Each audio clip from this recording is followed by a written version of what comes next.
Hello and welcome to another episode of Desert Island Decks. I'm Russell. And I'm Ben. This is Ben. We have come up with 2 fresh questions to choose some games. And hopefully this week or time, I'm not going to be on a desert island. Actually, no. Okay. Well, without spoiling, no. I'm going to go straight into it then because I've already covered it. It's not on a desert island. However, this is much worse. Oh, God. Now you're in a world in which I get to pick every game that you ever play. Okay? I get to pick any game. And so you're basically... But there is, however, something that helps you. I don't have to play with you. No, you have to play with me. Oh, what? You have one gaming session a week, and it's with me and as many other people as you want. But me and you are always playing the game. The other thing is that you can... The game. That card game. That's all about. We have to play that game every week. That's not it. You've picked a co-op game every week. That's it. That game, right. And the question is, do you kill yourself? No. Yes. Okay. So the thing is, however, you do have a little bit of a respite in the fact that you can create 2 rules with which I must abide by when I'm picking a game. So you can eliminate stuff. You can say, you must pick. So if you could create 2 rules for me picking the games that I have to abide to, but I can get to pick any games that fit those rules. First one. Yeah. No co-op games. I knew you'd say that. Yeah. I knew you'd say that. Why? Because if you're picking the games all the time, this isn't so. It's true. Actually, I should think about it actually more because co-op games is just because then I know that you're going to pick a game that because I think the way we differ most in the type of games that we like, you like co-op games way more than I do. Yeah, that's true. But it's not hard to do that. But the second rule is tough because part of me wants to have it to do something to do with the length of the game.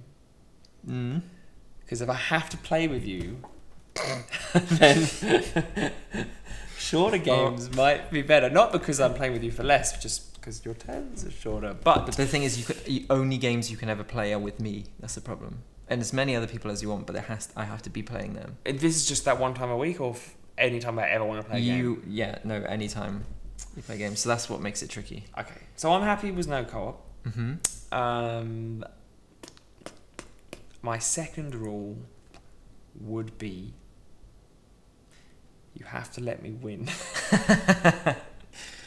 Oh man, you would make it. You'd hate that. There's no way you'd like that. I will say one of my rules while you're thinking of yours. One of my rules would be... is this if I'm picking the games? Because the thing is... Yeah, so it's reverse situation. Yeah. Because the thing is, you generally have good taste in games. But I would eliminate anything with zombies in it. Oh, yeah. Because I hate zombies as a genre.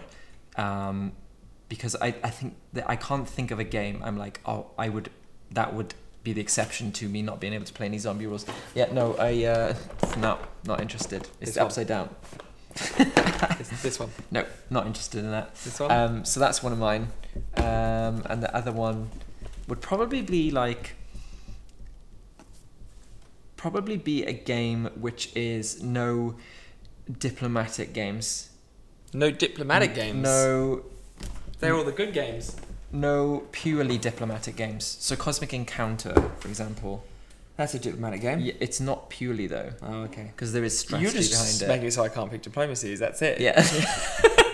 No, but it's not just that. It's other games like that. I tend to not do that well in diplomatic games. Enough. That's because in diplomatic games you have to get people to like you, and for you that's...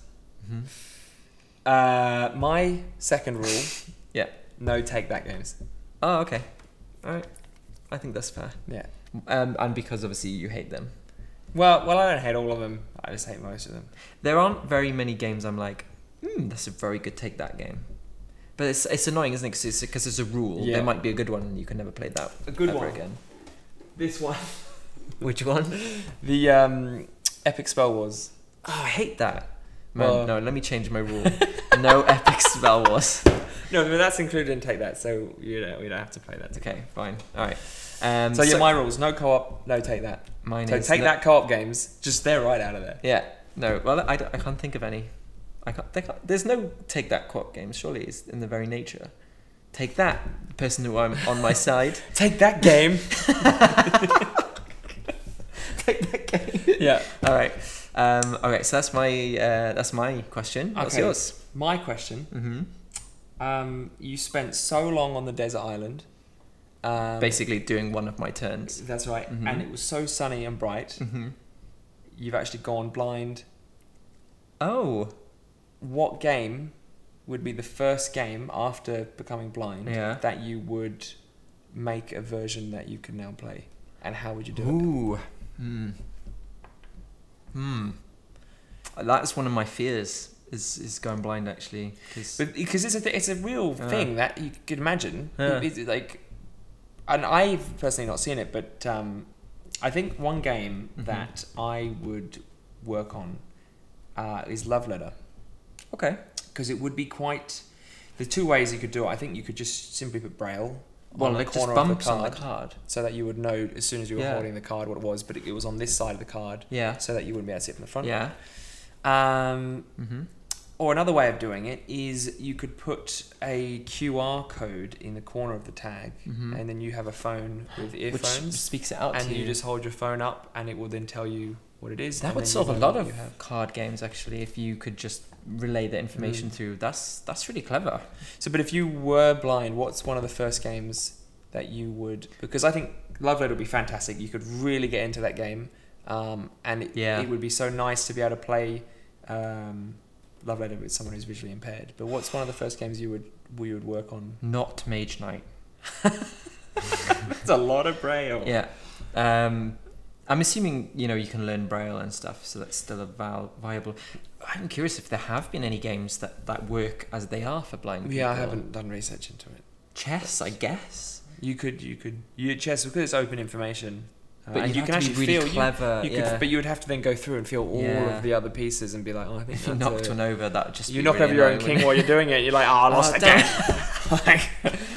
Oh my god, that's a really good question, and I'm curious if anybody is, listening to this and does suffer from that, or has experience playing with a visually impaired player and how they come. Be really curious to see what genuinely that kind of interested in that. There was this reminds me of something when I did the review of Happy Salmon, and I was like, one of the issues with it is not as good for able-bodied people are more able to play it than non.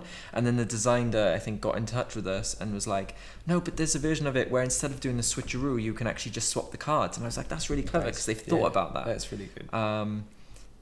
Anyway, so I was thinking it would have to be like a card game. And you know what? I've already know what it is. Oh, actually, would this work? Flip City. Would that work? I don't. That would be difficult. I mean, I can't. But it doesn't matter if you're shuffling the cards. All you need to do is feel the top one anyway.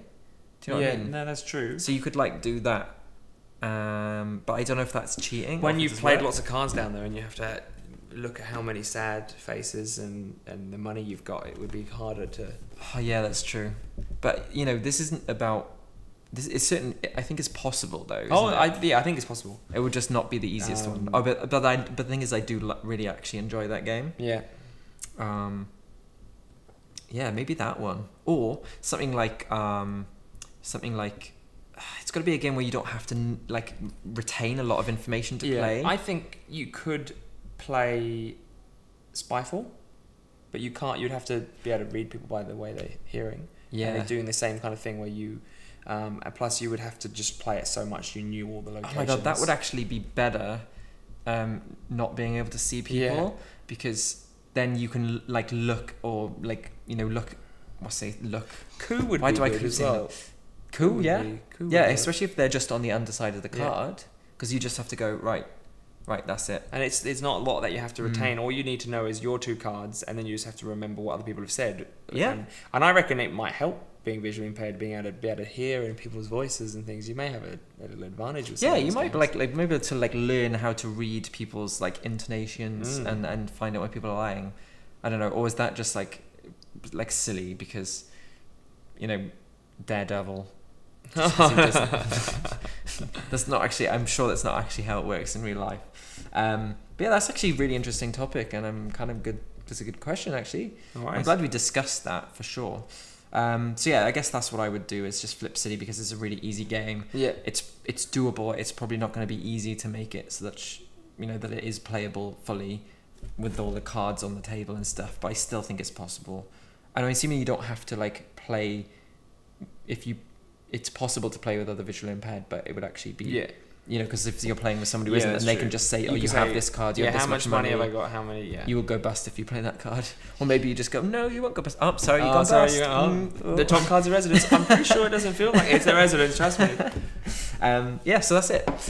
So that's another episode done. If you'd like to get in touch with us, please, subscribe, like the video, comment, get in touch with Instagram, Facebook, Twitter, all that. We love hearing from you. And if you do have anything to contribute towards the discussion, particularly the visually impaired thing, that would be really interesting to hear from you guys. But that's it. So, we'll see you on the next episode. Thanks for watching. Bye.